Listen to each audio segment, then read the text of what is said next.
You asked me how I was doing.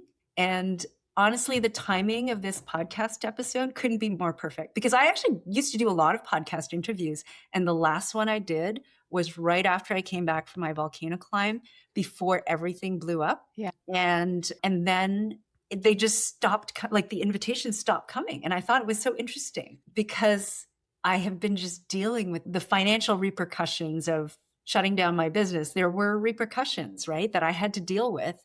All of that were unknowns that are now knowns, right? Yeah. And so I'm basically in a place now where I have freed myself and all the things that scared me, all the what ifs around my decisions are no longer what ifs. They're like, that's what it is, you know? Yeah. I think a lot of people stand at that door Yeah. knowing they have to go through it, Yeah. guessing at how, whatever adjective you want to use, how bad or scary or desolate or lonely or amazing or beautiful it is on the other side. Yeah. Walking in the span of a very short period of time, you walked away from your business, your marriage ended, two of your children left home. That's a big portion of everything you experienced in your day-to-day life. Were walking through those doors, was your expectation accurate of what was going to happen on the other side? No, not at all. What was right? What was wrong? What was different? I mean, it wasn't accurate in the sense of all the things that I was scared of. There's evidence of grace, Mm, right? Evidence that I'm being carried. The community of people that actually was also one of the things that I had envisioned for myself with the Dr. Joe work, because I always had best friends. I always had really good girlfriends, but I didn't have a community of people. They were all separate relationships and they all had their own groups.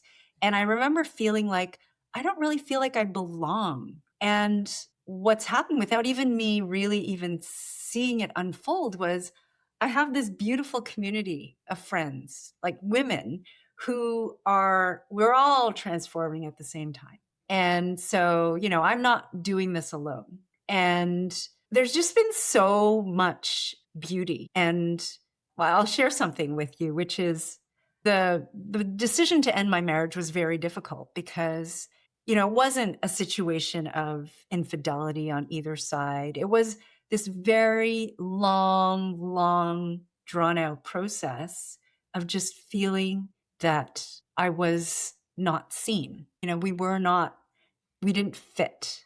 And it was very, very painful, but there was a comfort in it too, right? And especially because it was a stable marriage with 3 kids and they had no idea. Like they didn't see us arguing, none of that. And I wasn't sure if I was going to be alone forever after that. And I wasn't sure if there was someone for me.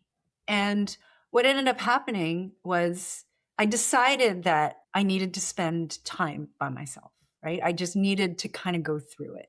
And so that's what I did. I didn't put myself out there in any way. I was really just learning to be alone because I'd never really been alone. I'd always gone from like boyfriend to boyfriend and then I got married, right?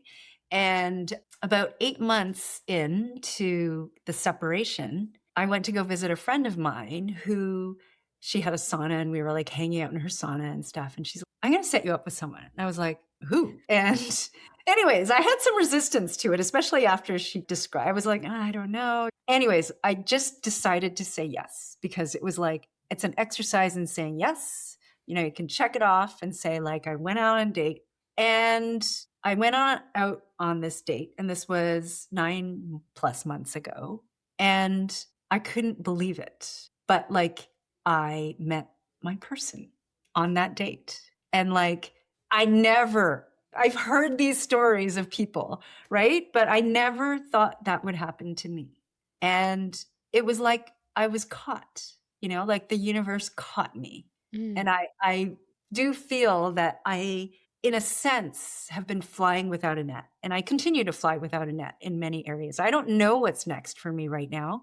And yet I do know what's next for me. I just don't know how it takes shape. And it's just this continuous believing and trusting in that if I just continue to make the decisions that feel aligned, that in one way, shape, or form, I might crash sometimes, but overall, I am safe. And, being willing to live that way is so new for me.